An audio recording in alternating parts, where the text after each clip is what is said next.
बातमी भिवंडीमध्ये मध्यरात्रीपासून पावसाची संततधार बघायला मिळते। पावसाने कामवारी नदी दुथडी भरून वाहतीये। नदीलगतच्या रहिवाशांना प्रशासनाकडून सतर्कतेचा इशारा दिला गेलाय।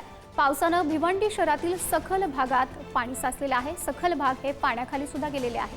मध्यरात्रीपासून भिवंडीमध्ये पावसाची संततधार सुरू आहे आणि त्यामुळेच कामवारी नदी दुथडी भरून वाहतीये। रात्रीपासूनच भिवंडी शहर व ग्रामीण भागात रिमझिम पावसाला सुरुवात झाली आहे। भिवंडी शहर व ग्रामीण भागाला जोडणाऱ्या कामवारी नदीवर आहोत आपण।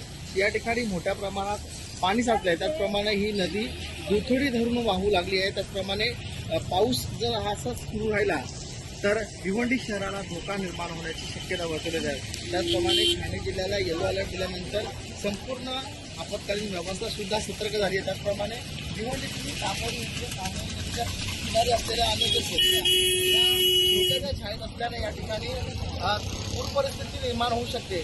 जर पाऊस हा मुसळधार पाऊस सुरुवात झाली तर या ठिकाणी असलेल्या झोपडपट्ट्यांमध्ये पाणी साचण्याची सुरुवात होऊ शकते।